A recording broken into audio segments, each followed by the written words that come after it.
Teenage Mutant Ninja Turtles 3 sucks shit. Not even regular shit. Putrid, barfed out, roadkill, diarrhea shit. Now you might be saying, well, that's your opinion. Well, yeah, it is. It's my opinion that it's a motherfucking fact that this pile of dog shit called Ninja Turtles 3 is the most god-awful disgrace in human existence. Now, I know you've seen a lot of bad movies. But no, let me tell you, this movie is bad. Like, how bad? Like, is it the worst of the Turtles trilogy?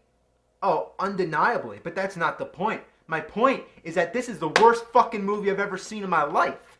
Now, I can tell you from the perspective of a 12-year-old and a 26-year-old that it needs to rot in hell, in Satan's asshole. Now, what I mean by that is I was 12 the first time I saw the movie in the theaters in 1993, and I was such a big Turtle fan, I just accepted it. I just held the truth inside, and, you know, it's just been tearing away at me all these years. And now, looking back at it, I just gotta come clean and honest, man. I just gotta let it all out. This movie is fucking terrible! To understand how it was such a big letdown, I need to put you into the time. Think back to the late 80s, and if you weren't there, then just try to imagine. Ninja Turtles were the fucking shit. And I mean they were awesome, and every kid I knew couldn't get enough of them, even though it was everywhere. There were video games, comics, action figures, and of course the cartoon series. In 1990, all this turtle craze would soar to a higher new level. This is when we were given the first big-screen, live-action Ninja Turtle movie. The taglines would say things like, "Lean green and on the screen," and "Hey dudes, this is no cartoon." I was 10, and I can't even describe in words how psyched I was. This was like the big kid version of Ninja Turtles. It was rated PG, it was dark, a little violent, the turtles talked like adults using words like damn. Don't just ninja kick the damn rabbit! Damn! Come back here! I'm not finished with you! Damn! The battle scenes got us all pumped up, and for guys in costumes, it was a pretty great display of physical talent and fight choreography, not to mention those awesome turtle moves. I think of this movie as the end of the 80s and the beginning of the 90s. I can't think of another film at the time that had such a big impact on the youth, and it just reeked of the culture. There was skateboarding, video games, bubblegum, and kids with cigars. Well, bottom line, it was the definitive Turtle movie. Never did I expect another. It ends with the classic confrontation of Splinter and Shredder, much like Obi-Wan and Darth Vader. And they find out who Shredder really is. Splinter flips him over the rail where he falls to his doom. The Foot Clan falls. Everything's resolved at the end. All the loose ends tied. There's no way there'd be a sequel, right? Well, the next year, to my surprise, there was Ninja Turtles 2, The Secret of the Ooze. The jokes were cornier. The fighting scenes were stupider. In what seems like an attempt to tone down the violence, the Turtles, they use all kinds of silly objects as weapons. And besides, they never say damn anymore. But regardless, it had all us kids going crazy. It felt like it was a necessary sequel since it advanced the story further, and it pit the Turtles up against other mutants, made by the same ooze that mutated them. So, they met their match.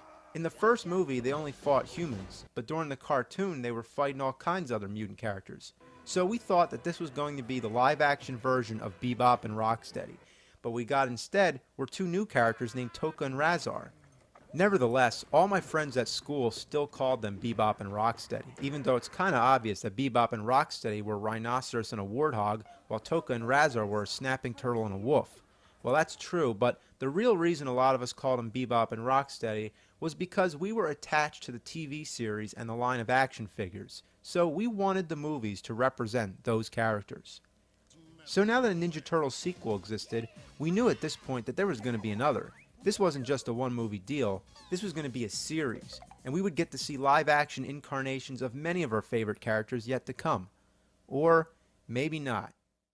We had to wait another 2 years before another Ninja Turtle movie was finally announced. So we're thinking, well, because they're taking so much longer on this one, it's going to be incredible. I remember actually having dreams about going to see Turtles 3, and then waking up and being pissed off that it wasn't real. The wait was fucking killing me. There's already a third Ninja Turtles game on Nintendo, The Manhattan Project. Would that be the subtitle of the movie too? My friends and I all debated what it would be. Would it be Ninja Turtles 3, The Advent of Krang, Ninja Turtles 3, The Revenge of Shredder, Ninja Turtles 3, Enter Dimension X, Ninja Turtles 3, Here Comes the Technodrome? Well, no, we were far off. It was like landing on the zero in roulette. everyone fucking loses. The movie had no subtitle at all. While today, whenever I bring up the film, often people insist that there was a subtitle, Turtles in Time. But to clear that up once and for all, Turtles in Time was the name of the video game, and it had nothing to do with that awful movie. Yes, in the movie they go back in time, but it's to ancient Japan, while in the game they go back to several different times, as well as the future. It was the second Turtles game in the arcade, and it was also on Super Nintendo, known as Turtles 4. But back to my question, why was there no subtitle in the movie? They subtitled the last movie. Well, I have an answer. Look under that title. You see that blank, empty space? Let that be an indication of the blank, empty imagination employed within, and the void it left in our hearts. So who's the villain in this movie? Is it going to be Krang? Since even the first movie we've been hoping for him. Aside from Shredder, he's the main villain in the show. So will it be A, Krang, B, Baxter Stockman, C, the Rat King, D, Leatherhead, E, all the above? Well, the answer is none of the above. The answer is just a big fuck you to all the kids who are waiting so anxiously to see their favorite characters on the big screen. Then you think, well, Shredder's got to be in it, right? Nope, not even him. Well, there's even more reason to bring him back, because at the end of Turtles 2, Shredder uses the last vial of ooze to turn himself into Super Shredder. Now, Super Shredder was awesome, because he was like a monster, but you only see a little bit of him since he's under the dock, all shrouded in darkness. There's no way the Turtles can even fight him. Remember back to the first movie? They couldn't even beat regular Shredder. Splinter had to take him out, and at this time, in an anticlimactic end, Shredder does himself in by ripping apart the dock. Now, think about this. Would he really die by having a dock collapse on him? In the first movie, he falls into a garbage truck. Casey Jones activates the compactor and crushes the fuck out of him. Now, he comes back in the second movie alive and well. Now, if he can survive that, why can't he survive some falling beams of wood? And besides, this time he's Super Shredder. Wouldn't you have liked to see Super Shredder come back in Turtles 3? Well, that's what I was hoping for, but too bad. Make way for this samurai and this guy on a horse. Yeah, these are our villains of Turtles 3. Norinaga and Walker. I've never heard of them before. Now, you have this huge stockpile of memorable villains from the comics, the TV series, the video games, the action figures, all that, and they just go ahead and bring in two uninspired, stereotyped, mediocre villains. I mean, come on! This is the best they could come up with? Are you shitting me up the ass? And you might say, well, Shredder can't be in it because it takes place in ancient Japan. Well, you know what? That's my fucking point. The movie shouldn't have taken place in ancient Japan. Like, wow, that's original, isn't it? That's never been done a million times already.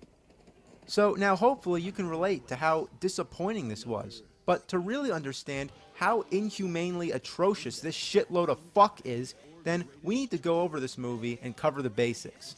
As usual, the best place to start is the beginning. The first two movies open in New York City, which worked really well. It puts you into the right atmosphere, you get a sense of the environment, the crime that's going on, and it just builds up to the Turtles' first appearance. Seeing the movies as a kid, it was like, they're coming, any minute. But the third movie begins in ancient Japan, and you know that at this point, it doesn't have anything to do with the Turtles yet. You're just watching some pointless scene with samurais on a horse. Do you feel like you're watching a Ninja Turtles movie? No, you don't. You feel like you're watching some cliche samurai movie. I mean, come on. Could this be any more stock?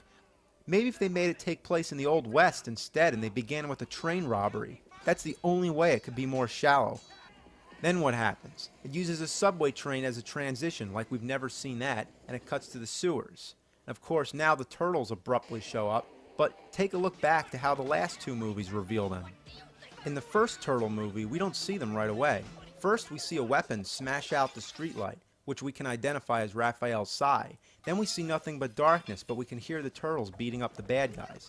Next, we see a little glimpse from the sewer hole. Then we see their shadows. And we know at this moment that right when they come around that corner, we are about to see for the first time the live-action Teenage Mutant Ninja Turtles on the big screen.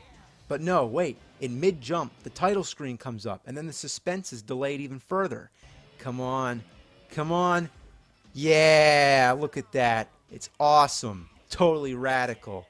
Now that's how you do it. Now let's take a look at the second movie now. It's a little more abrupt, but it works in a different sort of way. This one doesn't rely on suspense, or at least not in the same way.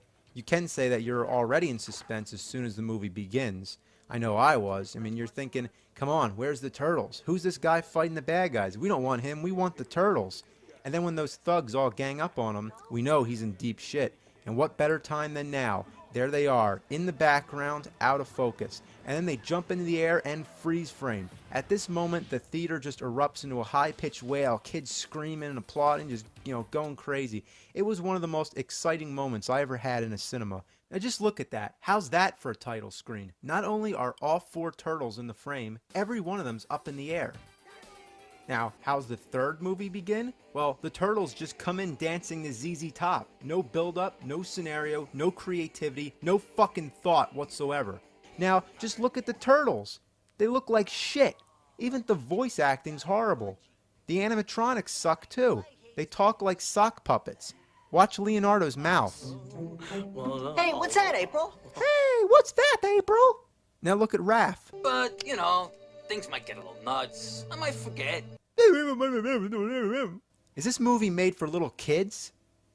Well, I guess it is, so the joke's on me. The worst of all is Splinter. He looks like fucking roadkill. And I guess they never finished him because you only see his upper body. He's like a puppet that should be used on Sesame Street.